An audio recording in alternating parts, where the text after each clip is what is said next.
সূর্য ছাড়লো দীপার বাড়ি। দীপা কি পারবে সূর্যকে আটকাতে? হ্যাঁ বন্ধুরা, অনুরাগের ছো আপকামিং এপিসোডের কথা বললে প্রমোতে এমনই দেখানো হয়েছে। মিশকা সূর্যকে বলে, তুই দীপাকে একদম বিশ্বাস করবি না, ও কিন্তু একটা ডেঞ্জারাস মহিলা। সূর্য বলে, আমার আর মাথায় কাজ করছে না, প্লিজ স্টপ ইট। মিশকা কিছু বলতে যাবে, সূর্য বলে, বললাম তো চুপ করতে, আমার আর ভালো লাগছে না।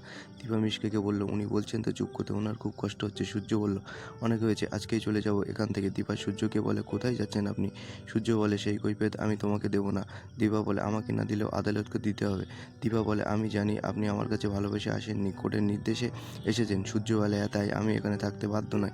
দীপা বলে, যাওয়ার আগে পুলিশের কাছে জবাবদিহি করে যাবেন। কেন আপনি কোর্টের আদেশ মানবেন না? আর যেখানেই যাবেন খেয়ে যাবেন প্লিজ। সূর্য বলে, খাবো না আমি। সূর্য বলে, তুমি আমাকে ব্ল্যাকমেল করছো। মিশকা সূর্যকে বলে, আজকে আমি নিজের হাতে রান্না করে নিয়ে এসেছি। অন্যদিকে বাড়ির লোক সোনা রূপা পারফর্ম দেখে খুবই আনন্দ পেল। তারা জানালো আজকে সন্ধ্যাটা খুব মজার ছিল। তারপর সোনা রূপার জন্য আইসক্রিম আসলো। সোনা রূপা জানালো তারা আইসক্রিম খেতে খুব ভালোবাসে, তাদের আরও একটা আইসক্রিম দিতে হবে কিন্তু।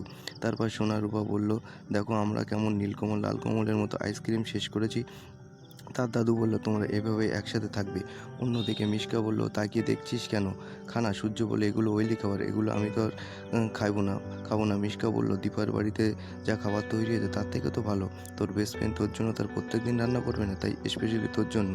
মিশকা মনে মনে ভাবলো, রেস্টুরেন্ট থেকে আনা বলে তুই তো একদম মুখে তুলবি না। দীপার বৌদি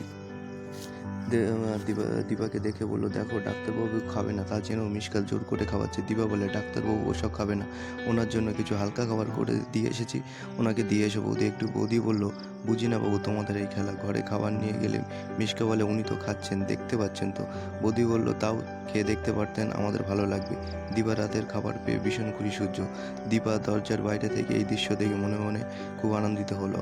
আমি আপনার পছন্দের কথা জানি, এক বছরে আপনার তেমন কোনো পরিবর্তন হয়নি। মিশকা ভাবে, দীপা সামান্য খাবারে হারিয়ে দেবে আমাকে, হেরে যাবো আমি দীপার কাছে। মিশকা বলে, দেখো সূর্য আর একজন দরজার আড়াল থেকে সব দেখছে, সব শুনছে, পুরো তামাশাটাই দেখছে। তখনই সূর্য দীপার খাবারটা রেখে মিশকার খাবারটা তুলে নিল। সেই মুহূর্তে পাড়ার কাকিমারা ঘরে ঢুকে মিশকাকে দেখে বললে, এটা কে? দীপা বলল, সূর্যের বিয়ে। সেই শুনে সূর্য খেলো ভীষণ। তখন পাড়ার কাকিমারা বলল, বিয়ে তো ঠিক আছে, কিন্তু এত রাতে এখানে কী করছে?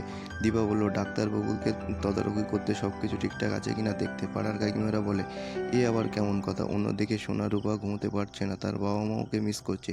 সূর্যও ঘুমোতে পারছে না রূপাকে ছাড়া। অন্যদিকে মিশকা গেল ত্রিকাল বাবার কাছে। সেখানে গিয়ে সে জানতে পারে তারও সূর্যের ভালোবাসার মাঝে আছে শ্যামাঙ্গিনী। হ্যাঁ বন্ধুরা, ভিডিওটি ভালো লাগলে অবশ্যই চ্যানেলটি সাবস্ক্রাইব করে পাশে থাকুন। আর আপনাদের সাবস্ক্রাইব আমাদেরকে মোটিভেশন দেবে আরও ভালো ভিডিও আনার জন্য। Thank you.